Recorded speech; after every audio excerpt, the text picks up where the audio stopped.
Olá, amigo internautas, muito boa tarde. Estamos aqui com mais um programa Psicologia na Veia, um programa voltado a reflexões e trabalhando sobre tudo que é relacionado à dependência química. E hoje aqui eu estou muito feliz para passar essa tarde com vocês.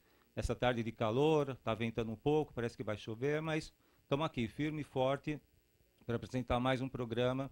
E hoje nós vamos discutir assuntos fantásticos, assuntos que vão assim fazer muitas reflexões com os convidados que eu trouxe hoje.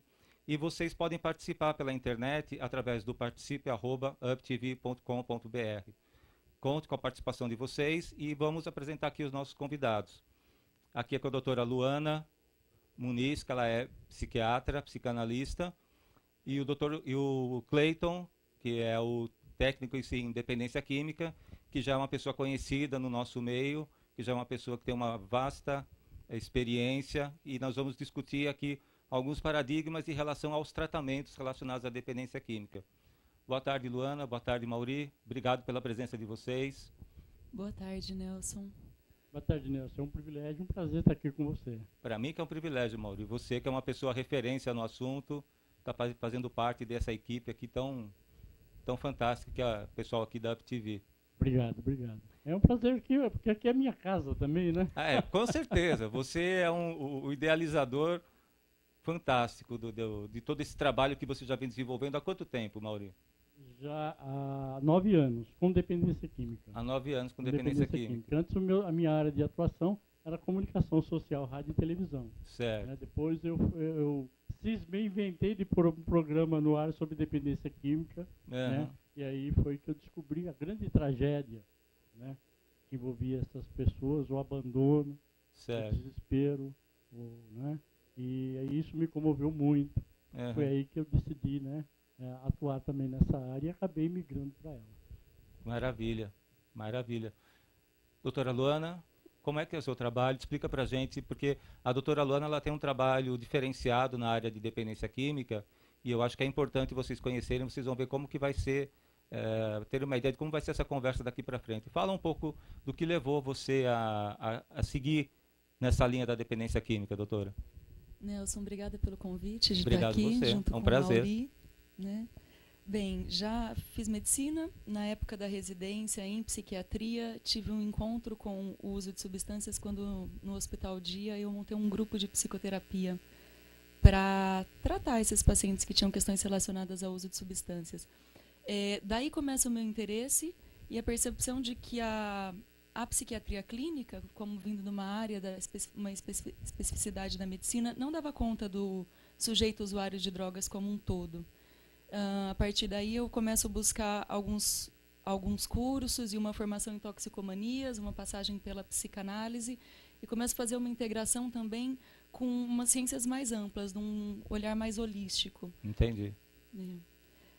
Sempre na intenção de ajudar os pacientes, né, de uma forma mais profunda, que fosse além da medicação, além da internação, e um entendimento da conexão que a gente precisa ter na nossa vida, no percurso pessoal, na caminhada, e que isso seja integrado mente, corpo e espírito. Interessante. Muito interessante. É uma visão mais holística, né? Sim, com certeza. Bom, parte-se do princípio que a dependência química não é uma doença que esteja na droga. A compulsão pela droga, o comportamento adictivo, é uma busca por um alívio de uma angústia. É uma busca por um alívio de um sintoma, de algo que está muito mais centrado no sujeito, nas suas fissuras internas e fissuras de relações, do que na fissura pela droga em si. Então, além de sanar o comportamento compulsivo, é importante ter um olhar mais específico e mais profundo para essas fissuras da alma. Entendi. Aí, Mauri, a Luana abriu a questão como é a visão dela da dependência química, né? Foi uma pequena entrada agora. Como é que você vê a questão da dependência química no seu ponto de vista, no seu trabalho, no ponto de vista já na atualidade? Como é que você vê esse crescimento também da dependência química? Bom, o crescimento da dependência química se deve ao crescimento também da insegurança, dos distúrbios sociais, né? do comprometimento do futuro, enfim, é uma série de coisas, né, que acabam influenciando e gerando ainda mais conflitos na pessoa, e ela acaba rompendo com essa realidade. Ela não dá conta, simplesmente. Uhum. Agora, eu concordo 100% com o que a doutora Luana falou, né? A minha área específica não é do tratamento, porque eu não sou médico. Ah, sim. Mas a sua área também é de ajudar. Isso, a minha atuação é na reabilitação dessa pessoa. Como é que funciona essa sua reabilitação? É super importante do tratamento, essa reabilitação. Corretamente, né? Funciona da seguinte forma, a Luana já colocou, né? Você tira a droga, e aí? Como é que faz? Né? Porque geralmente a pessoa, quando ele busca a recuperação, ele vai centrado de que o problema é a droga. Ele é legal, a família inclusive fala isso, né? Ele não tem problema nenhum, o problema dele é a droga. Quando ele usa droga... É outra pessoa. Né? Um Deus nos acuda. É verdade. Aí beleza, ele entra em tratamento, tira a droga e ele permanece dentro do mesmo padrão de comportamento. Sim. Por quê? Porque mudou a condição. Uhum. Mudando a condição, há necessidade também de se mudar as posturas. É verdade. A comunicação. Comportamentos, né? Comportamento, a mentalidade. Contextualização. Agora, como é que eu vou fazer isso se eu não sei como se faz? Né? Comparativamente seria, eu sou um usuário de um sistema Linux, né, no meu computador. Aí eu tiro o Linux, eu vendo, aí eu compro um Apple que tem lá um Macintosh. É totalmente diferente. Totalmente, né? São dois... Corretamente, eu vou ter que aprender a lidar com esse novo sistema operacional. É que eu verdade. possa interagir com o sistema. O computador, ele tem uma memória de inteligência, né? Mas o comando é meu. Sou eu que vou dizer para ele o que ele vai fazer. Sim. Correto? Então, se eu não sei dizer para ele como ele vai atuar, de que maneira ele vai me responder? É verdade. Não tem forma. Com o dependente químico é similar. Ele precisa de uma adaptação a essa nova condição. Seria uma adaptação ou uma readaptação? Uma adaptação.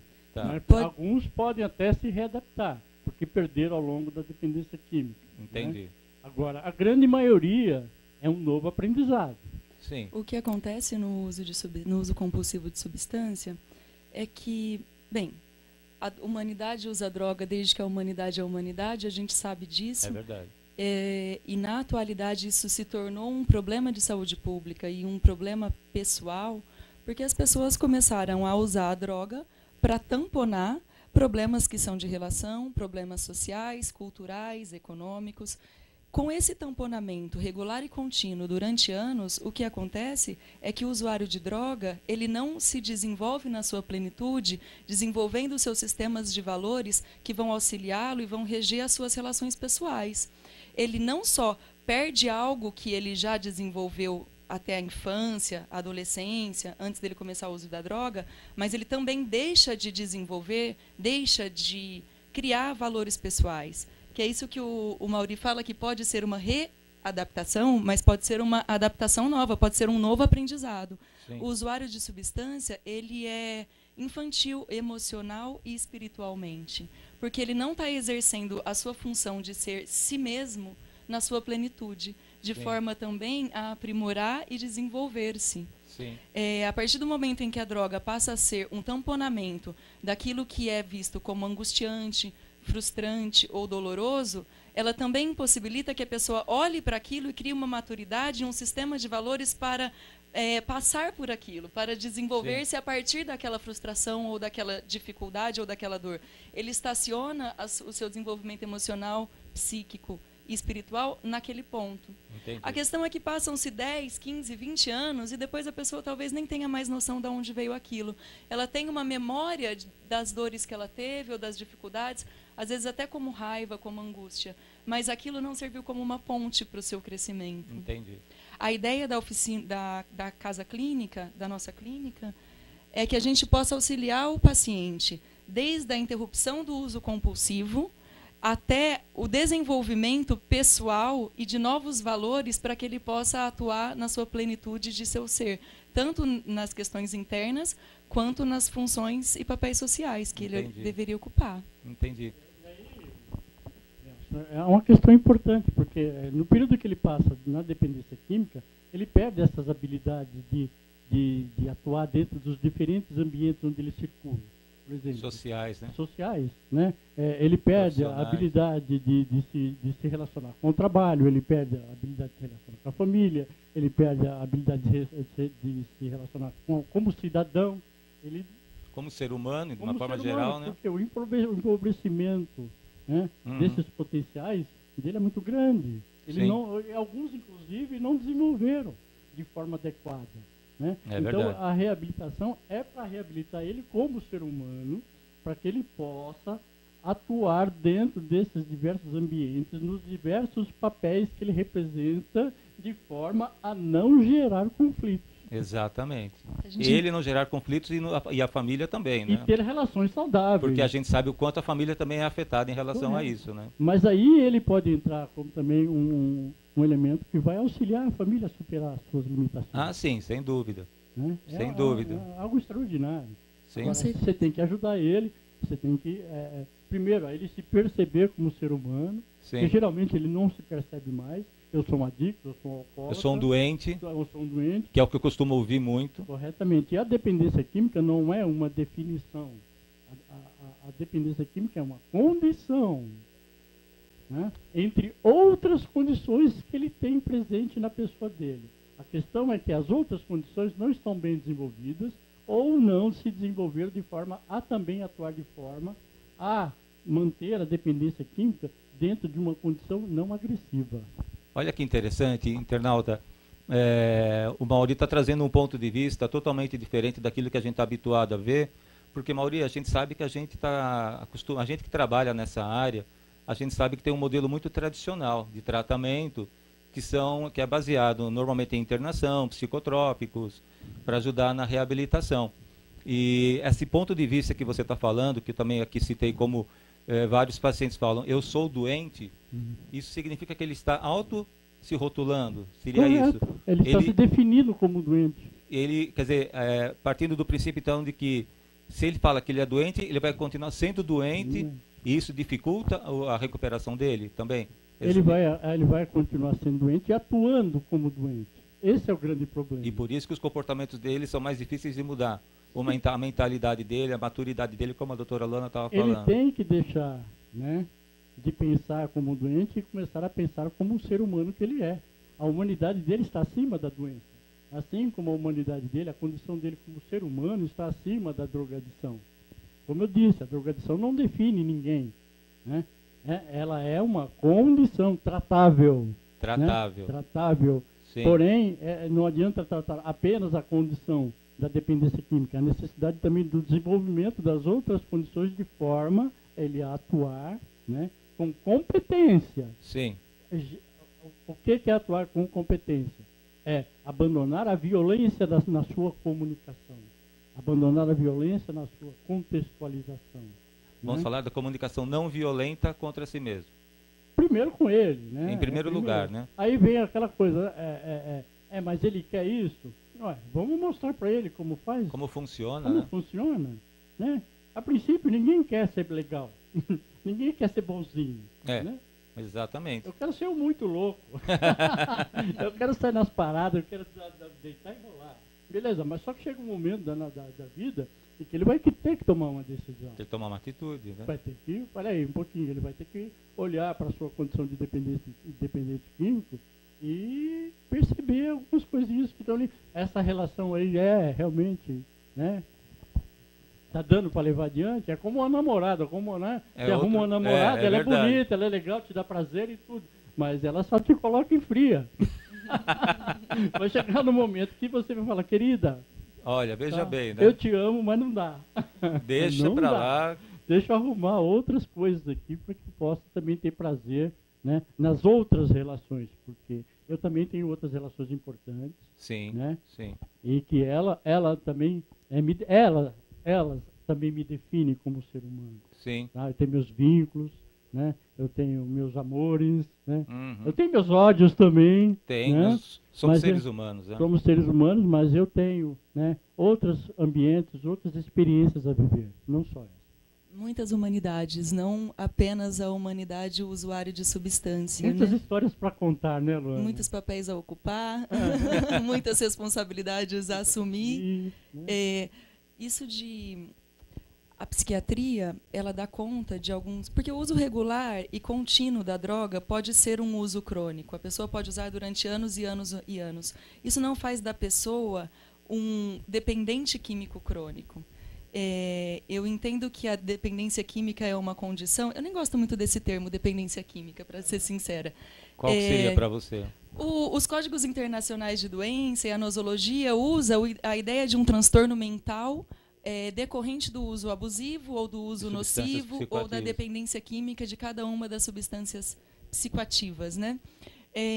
Eu entendo que a pessoa ela pode ter um uso crônico da doença, da droga, mas se ela, em algum momento, ou por qualquer outra circunstância, por valores, por tratamento, ela começa a desenvolver outros espaços sociais, outras responsabilidades sociais, da qual a droga não é a prioridade, ela não vem em primeiro plano, isso não faz dele um dependente químico. Ele pode ter a condição de que, em alguns momentos, ele está usando muito, ele pode ter uma condição de que, durante um período, ele usa cronicamente, mas ele não é um dependente químico crônico. A ideia de doença crônica... Também concordo com o Mauri quando ele diz que é quando a pessoa se vê do lugar de usuário de drogas cronicamente para o resto da vida. E nós humanos, na nossa totalidade e plenitude, temos uma humanidade muito mais ampla do que a possibilidade de vivência da droga. Uhum. Se a gente vive a nossa humanidade toda, a gente não necessariamente é um dependente químico crônico. Olha aí, internauta, falei para vocês que ia ser uma conversa que ia dar o que falar. Então participe aqui, mande suas perguntas, mande suas dúvidas para os nossos convidados, que o programa está fantástico com essas mudanças de pensamento, de paradigmas que a gente está ouvindo aqui, e nós vamos agora também explorar outros pontos, mas para você participar do programa, mande para cá o seu e-mail, tirando suas dúvidas, que é o participe@uptv.com.br. Bom, continuando aqui, a gente sabe do seguinte, né, Mauri, doutora Luana, que estatisticamente falando, nós temos hoje no mundo praticamente 6% de pessoas que são dependentes químicas, dá mais ou menos 6,5%, o que gira de torno de mais de 250 a 260 milhões de pessoas no mundo inteiro. Só nos últimos 3 anos, a Polícia Federal detectou 59 novos tipos de drogas. Como é que vocês veem isso e como é que funciona a questão do tratamento dentro do que vocês vêm desenvolvendo agora no trabalho de vocês? E quais são as drogas que mais vêm até vocês assim de uso? A gente sabe que atualmente nós temos um problema de saúde pública com o uso de substâncias. É verdade. Que ultrapassa a questão da saúde e a gente entra em questões econômicas, políticas e sociais, né? É uma boa ferramenta de controle do humano pelas próprias governanças, a distribuição e a presença das drogas na nossa contemporaneidade e na nossa humanidade. Sim.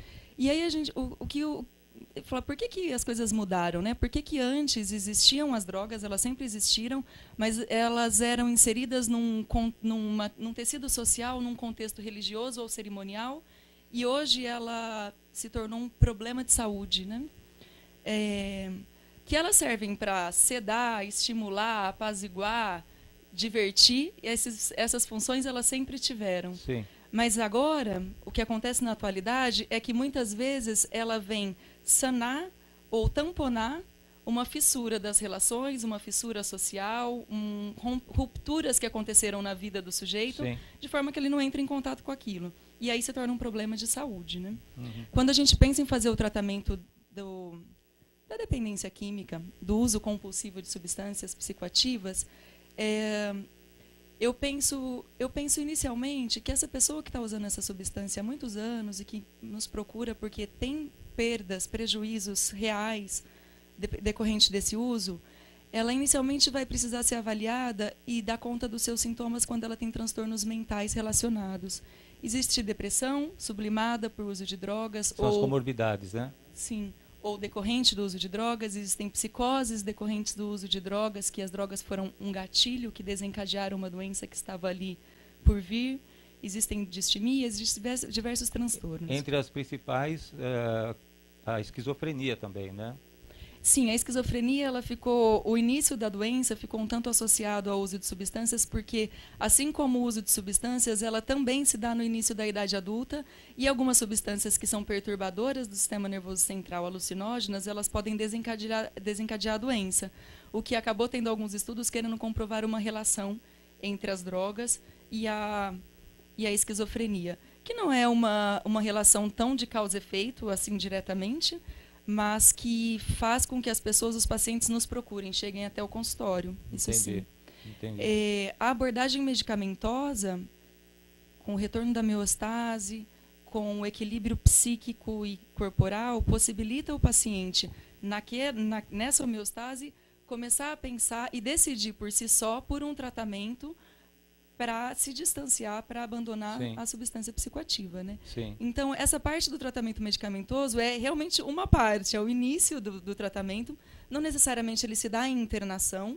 A internação ocorre quando realmente existe uma gravidade dos sintomas que faz com que o paciente não possa ser tratado no seu meio social, na sua família, com seus recursos próprios. Que não tem mais como ele conviver em família, né? E ele precisa de um cuidado específico.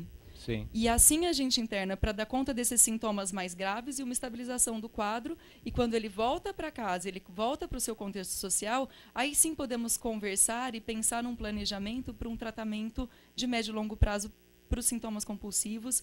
E aí, mais do que isso, quando a gente sana os sintomas compulsivos, sana os transtornos mentais, aí vem as dores da alma, as frustrações, as angústias, as desconexões de si mesmo, feridas narcísicas, dificuldade de relação objetal. E isso é que é tratado na casa clínica, né? Na nossa maneira de ver. Entendi. Tem uma questão importante aí para ser dita também, complementando o que a Luana falou, é que esse paciente, quando ele entra em abstinência, ele tem dificuldade de se comunicar com a realidade imediata, né? Ele não sabe como responder, ele trabalha muito num plano subjetivo, ele não sabe como tornar aquilo simples, né? Então, o nosso trabalho também é trabalhar para ele conceitos de uma forma didática, para que ele entenda o processo. Tá? Porque um dos problemas aqui no Brasil, gravíssimo, é a pobreza cultural. Tá? Nós vemos isso, infelizmente faz com tristeza, nos grupos de autoajuda. Você entra nos grupos de autoajuda, a primeira palavra do programa de reabilitação, que é espetacular, que diz assim: admitimos, a grande maioria dos frequentadores desse grupo de autoajuda não sabe o significado do termo admitir. Sabe, como é que eu vou me relacionar com um conceito? Como é que eu vou atuar dentro do conceito se eu não compreendo ele, ou compreendo ele de forma equivocada? Tá? Esse é um grande problema aqui no Brasil. A nossa diferença lá na nossa casa clínica é que nós começamos pelo começo, dando para ele entendimento conceitual sobre o significado da palavra, o que você vai fazer. Olha, nós vamos trabalhar princípios. Olha, vamos primeiro entender o que são princípios.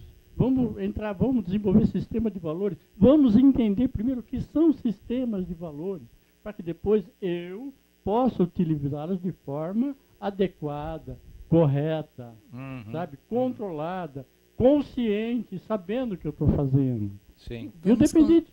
Vamos construir um sistema de valores. Correto, mas juntos não impondo a ele: olha, você tem que ser honesto. Tá? E ele não sabe o que significa ser honesto. Você tem que ser humilde. Tá? Ele não sabe o que significa ser humilde.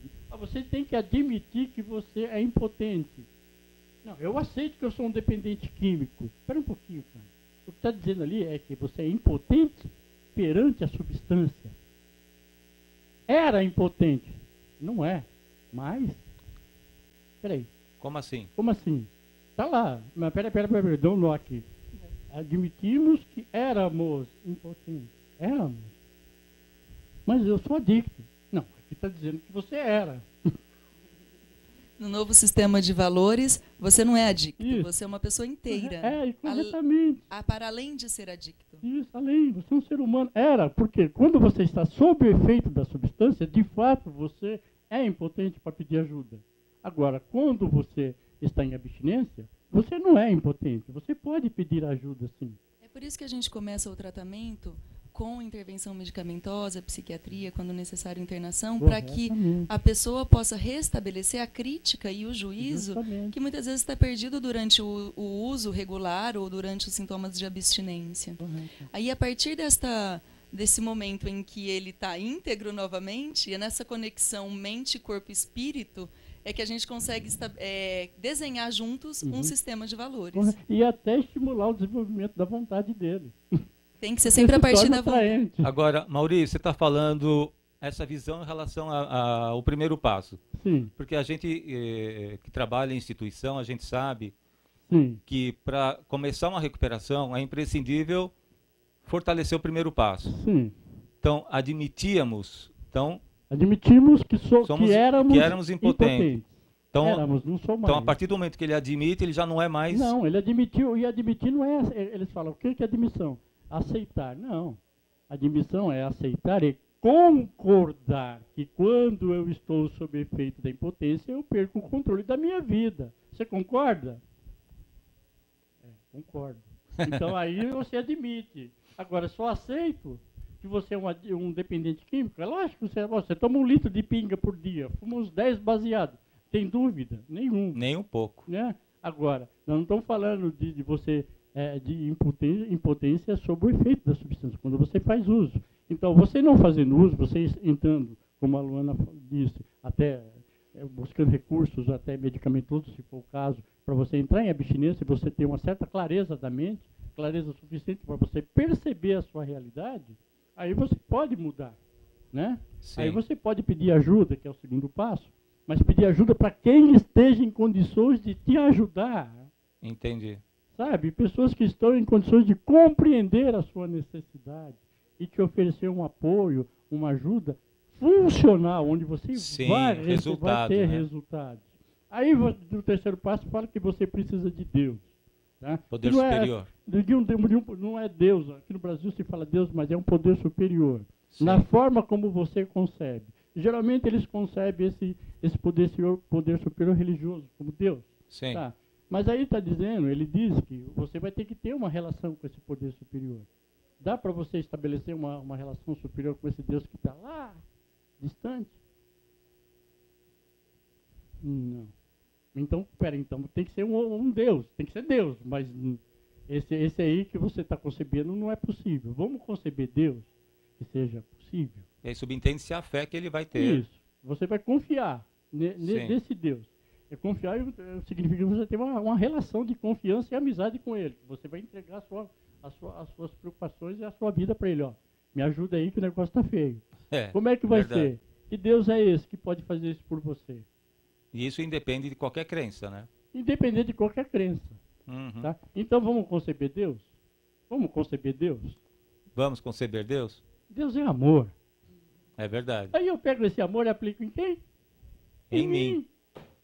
Em mim. Eu tenho fé, eu estou utilizando o poder de um poder superior? Sim.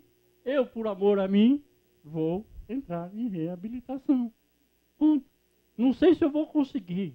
Mas eu vou entrar. Mas eu vou buscar, eu vou tentar. E vou ser honesto, ou seja, eu não vou mentir para mim mesmo. Sim. Eu vou tentar. E as minhas tentativas serão tentativas. Que isso tem a ver com os defeitos de caráter, né, Mauro? Não, aí tem a ver com falta de formação como pessoa. A grande maioria, como eu disse, a cultura aqui no Brasil é muito pobre. Haja visto os escândalos políticos que nós estamos vendo. É verdade. Né? É um absurdo isso. Né? Em qualquer lugar do mundo, por muito menos, a pessoa vai em cana. Aqui ele vira presidente. É brincadeira. Não dá. Nós temos que pôr um ponto final nisso. E não é nos políticos, é em nós. Sim. Não é porque o outro faz que eu vou fazer também. Que é essa mentalidade, faz, né? Ele faz. Não quer dizer que eu vou fazer também. Eu vou definir, eu vou fazer as minhas escolhas. São os comportamentos aprendidos, né? Isso. Eu vou transformar o meu mundo. Correto. A partir de mim. Esse Deus que é amor, que você diz, que é um encontro com uma espiritualidade, para além de qualquer religião, e uma conexão com a nossa alma e nosso espírito, é o que possibilita a gente, através do amor por si e pelos outros, construir relações saudáveis. Sim. E nessas relações que a gente vai aperfeiçoando nossa alma, nossas atitudes, nossos valores, nossos princípios, é que a gente vai tratando também o dependente químico, através do amor. No final, é o amor que trata, né? Só o amor salva. O amor trata, o amor reabilita, o amor tira a dor, o amor principalmente perdoa. Perdoa, que é difícil, eu olho né? Pra trás e vejo tanta coisa errada. Mas, perdão é amor e na nossa atualidade, amor também é perdão. Se não for através do perdão, a nossa humanidade não vai ter jeito. É verdade, é verdade.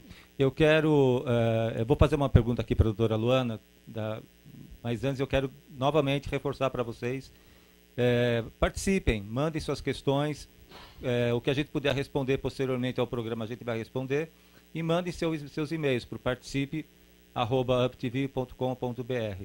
Doutora Luana, você comentou a respeito muito da questão da espiritualidade em relação ao tratamento do paciente. Como é que é a sua visão, por ser uma psiquiatra, uma pessoa que trabalha com medicina, com psicotrópicos, como é que é o tratamento também que vocês estão desenvolvendo na casa de tratamento que vocês estão fazendo? Como é na que casa clínica. Casa clínica, isso, me perdoe. Bem, a psiquiatria, a medicina deu conta do corpo, a psiquiatria me apresentou a alma e um contato com as pessoas, e a vida começa a me mostrar que nós somos feitos de corpo, mente, espírito e um corpo etéreo, que é a nossa conexão com a cultura, o lugar que a gente habita, as coisas que a gente consome, o que a gente produz no mundo.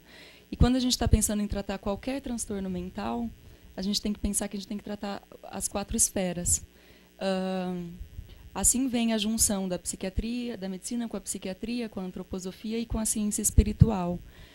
Uma forma de acessar esse espírito de forma que ele fique condizente com a nossa alma e nosso corpo, para que a gente não seja regido pelo nosso ego e seja regido pela nossa essência, promover uma conexão entre essas três esferas, e que a gente faz lá na oficina. A gente tem possibilidade de oferecer yoga terapia, mindfulness e psicoterapia.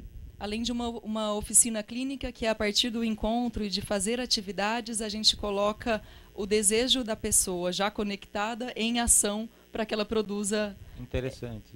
Sim, para que ela materialize os seus desejos, né? Explica um pouquinho mais o que é o mindfulness, para quem não conhece. Mindfulness é uma modalidade de meditação e de autoconsciência do corpo que permite, além de reconectar, aumentar a produção de alguns neurohormônios, serotonina, dopamina, noradrenalina.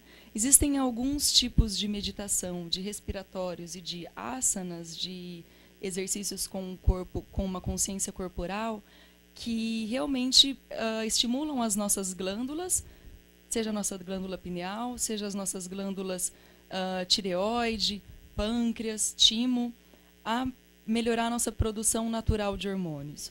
A ideia é que, e se inicialmente o remédio faz às vezes daquela falta de hormônio e estabiliza a produção celular, a gente, com a meditação, os respiratórios e os exercícios específicos, ajuda a pessoa a começar a sua autoprodução desses neurohormônios. Olha que interessante, gente. Um dia, essa medicação ela já vai ser desnecessária, porque o próprio organismo consegue produzir aquilo que é necessário para si. Mas para isso tem que ser uma meditação muito profunda.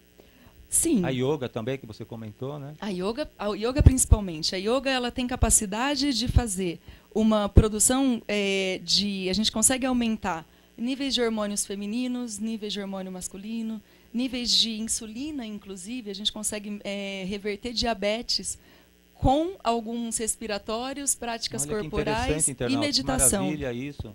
Isso que eu entendo que é a real cura. Você não está mais dependente de um remédio e você tem uma autonomia, o seu corpo tem uma independência e uma autonomia para produzir aquilo que você realmente precisa. É claro que isso você precisa de um tempo de meditação diário, que não é nenhum exagero, em torno de 30 a 40 minutos. Mas todo mundo fala que não tem tempo, né?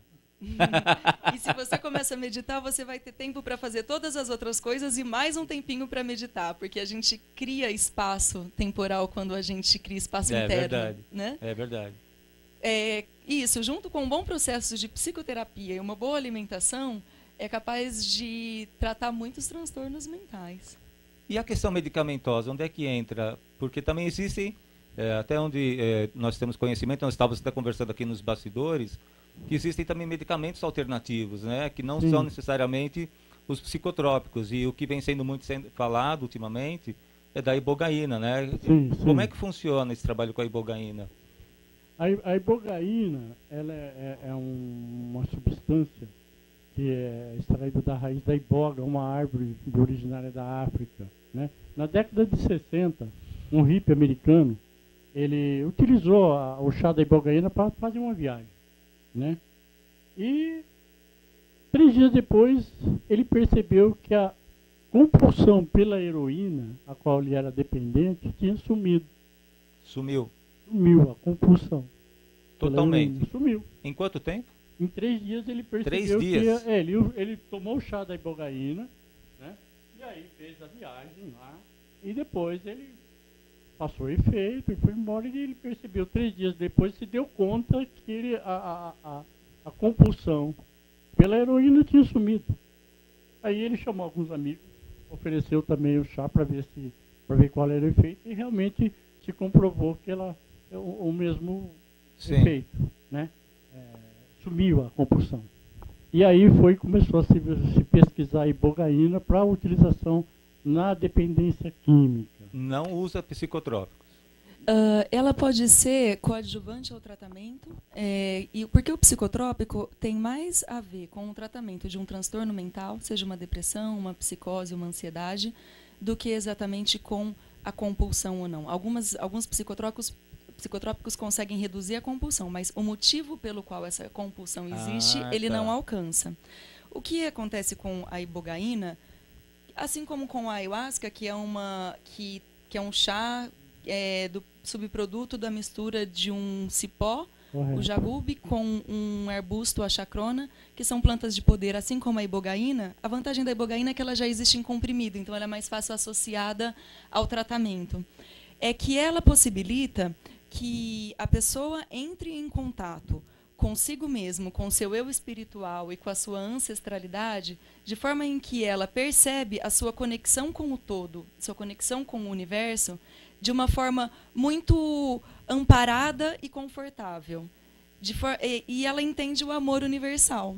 Quando você entende o amor universal, você não tem mais necessidade de tamponar feridas com uma droga, com uma substância. Sim. Pela ciência espiritual, disse que os usuários de drogas, na verdade, são egos brincalhões que estão fugindo da sua espiritualidade e do seu real motivo de estar no universo, e que eles estão lá se divertindo e brincando. Quando você em contato com uma substância dessa, que é uma planta de poder e que possibilita um insight, uma conexão com o universo, você conecta o seu eu superior com o seu ego, com o seu corpo, de forma que você não precisa mais brincar. Isso traz à tona a possibilidade de olhar para aquelas feridas, aquelas fissuras, aquelas angústias, que também têm a ver com o uso de substâncias, e aí trabalhá-las em psicoterapia. E também no yoga, de forma a não mais saná-las e tamponá-las com o uso compulsivo da droga, mas realmente entendendo de si, assumindo o seu real papel, deixando o seu eu espiritual conectar com o seu ego, e o seu ego ser regido pelo seu eu espiritual. Corretamente. Isso é uma informação. A Unifesp fez uma pesquisa o ano passado, ela vai dar continuidade a essa pesquisa o ano que vem, e ela descobriu, né, que o efeito da ibogaína no cérebro, né, biologicamente falando, ela limpa, ela age como um detergente, ela tira todos os resíduos que impurezas, como se fosse tirar impurezas. Isso, que ficam envolvendo as células, que causam a compulsão. Tá? Ela limpa, né? E além de corrigir aqueles caminhos que foram danificados pelo uso abusivo da substância. Cria novas conexões cerebrais. Então, que a pessoa ela tem essa experiência, que é uma experiência libertadora, sem dúvida nenhuma, porque ele tem uma epifania, né? E além dele ter esse benefício de ter restaurado o seu cérebro e tem condições de ele entrar dentro de um processo de adaptação a esta nova condição. Sim.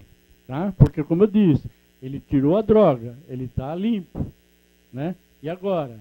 Né? Agora ele tem que voltar, olhar, ver o que ele tem, fazer um inventário, inventariar, ver o que ele tem. Que é o quarto passo, né? Isso, ver o que ele possui e adquirir o que lhe falta para que ele possa construir um sistema a qual ele vai, né, atuar, né, que vai dirigir as suas atuações nos diversos papéis que ele representa, nas diversas relações Sim. que ele tem nos diversos ambientes.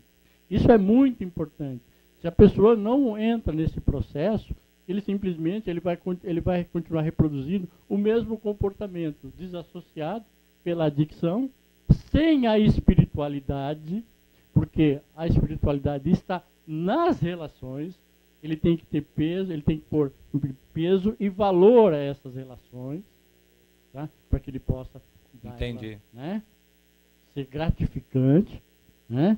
Então ele tem que olhar para ele, ver o que ele tem e o que lhe falta para que ele possa ter relações agradáveis e ser competente Sim. na atuação Sim. do seu papel dentro dessas relações. Porque ele sim é um agente transformador. Sim. Nós entendemos que a ibogaína é um coadjuvante que vai para além de conter os sintomas ou tratar transtornos mentais, e que pode ser oferecida na clínica. A gente tem condições de oferecer esse tratamento, e isso vem junto com a psicoterapia e uma continuidade, seja em consultório, em consulta individual, seja na oficina clínica com os nossos colegas que fazem uma psicoterapia a partir do fazer, da atividade, do desejo do paciente. E somado com a yoga.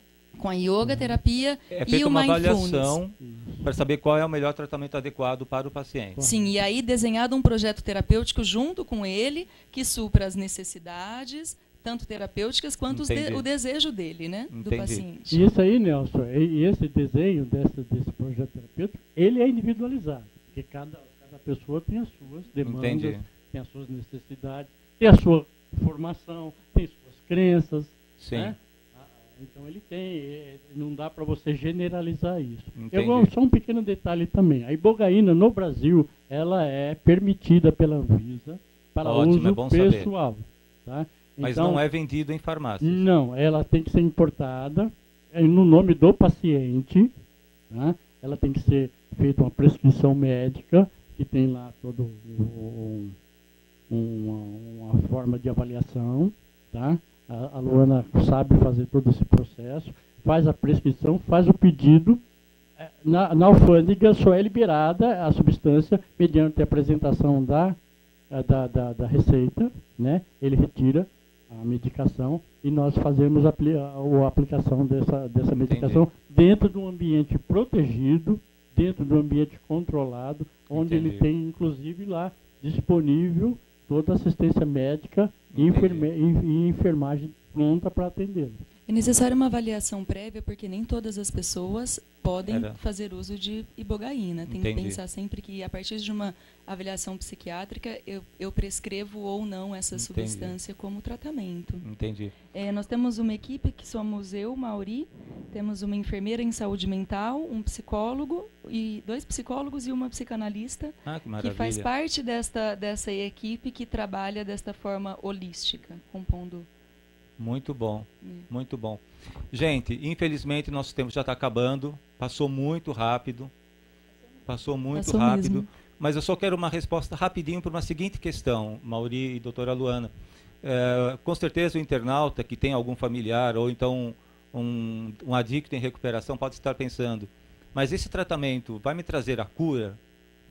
Porque a gente parte do princípio de que a dependência química não tem cura. Como é que funciona como é que fica essa resposta para um paciente que está assistindo o programa da gente? Bom, nós começamos dizendo que a gente não acredita em dependência química como uma doença crônica. Então, nós entendemos que sim, é uma condição que é passível de ser mudada, portanto, ela tem cura sim. E o que a gente oferece na clínica é uma parceria e um projeto terapêutico que auxilia a pessoa a desenvolver autonomia e independência na sua vida e nas suas relações. Só uma minutinho só, informação rapidinho. A neurociência reconhece que existe, quando uma pessoa faz uso de uma determinada substância por um período de tempo, há uma neuroadaptação. Tá? Ela não precisa ser droga. O café, por exemplo, pode provocar uma neuroadaptação. E quando se tira o café, a pessoa vai ter um sintoma de abstinência dessa substância. Né? E essa neuroadaptação é irreversível, tá? Em muitos casos. Ela é reversível. Portanto, é possível que um dependente químico, né, um usuário que passou um longo tempo usando substância, ele tenha sido também essa neuroadaptação. A equipe do Dr. Robert Gallen nos Estados Unidos está estudando essa questão, que determina que entre 5% a 10% dos seres humanos possuem essa predisposição. Tá? Okay. Então, é possível que haja isso sim, tá, essa neuroadaptação. Mas é uma neuroadaptação física. Tá. Agora, a questão mental e a questão cultural, ou, como dizem, né, espiritual, que está no seu sistema de valores, isso sim pode se modificar. Entendi. Tá? Isso sim é passível de mudança, a pessoa adquire uma nova consciência, né, de valores, e ele também adquire uma nova cultura. Desenvolve uma nova cultura. Uma cultura onde ele valoriza o ser humano, a pessoa dele, principalmente. Entendi. Muito bem, internauta. Infelizmente, nosso tempo está no final. Vocês viram que convidados mais do que especiais que nós trouxemos, com pontos de vista totalmente diferenciados em relação ao tratamento da dependência química. Com certeza ficaram muitas dúvidas. Eu convido vocês para participar novamente num próximo programa, que seja em breve. E eu quero pedir as considerações finais de vocês, desde já agradecendo à doutora Luana, ao Mauri, pela brilhante participação aqui na UpTV. A UpTV, que é uma casa, é uma família para todos nós, que a gente está sempre procurando trazer os melhores profissionais para trazer grandes informações para vocês. Então, obrigado, doutora Luana, pela participação aqui no programa. Mauri, as considerações finais e um telefone para vocês da Casa Clínica, que vocês fazem todo o trabalho da dependência química. Obrigada, foi um prazer. Bem, eu acho que consideração final é dizer que para as pessoas que fazem uso de substâncias, não menospreze e também não culpe a droga, mas vamos cuidar cada um de si, e que a gente tem uma forma diferente de oferecer esse cuidado, esse tratamento. Eu queria agradecer, Nelson, pelo convite. Obrigado a você, Mauri. E dizer para você, tira a droga e põe você no lugar da escola. Você vai se divertir, velho. Pode ficar tranquilo. Né? Nós temos um telefone de contato, que é o WhatsApp, tá? Você pode anotar aí, é 944504504. 011 944504504. Pode ser por WhatsApp que nós damos o retorno, tá bom? Um beijão para vocês, tudo de bom. Um beijo. Só me permite uma coisa? Pois não. Rapidinho. A Aline Ribeiro, uma amiga nossa, deu neném, teve, né, ontem, deu a luz ontem. Deu a luz ao João Lucas. E a João Lucas, e a gente está mandando um beijo bem gostoso para ela. Opa, que maravilha. Né, e para o marido dela, o Rodrigo, que sejam muito felizes e tratando muito bem, viu? Bem iluminado, saúde, né? Muita paz, muita luz. Obrigado, Mauri. Obrigado, Luana. Obrigada. Um grande prazer. Obrigada. Obrigado, internauta, por mais esse programa. Fiquem atentos às programações aqui da UpTV. Em breve nós estaremos aqui com mais um programa e vamos abordar muito mais esses assuntos sobre a dependência química, ok? Um grande abraço para vocês, uma ótima tarde, fiquem com Deus e até a próxima, se Deus quiser.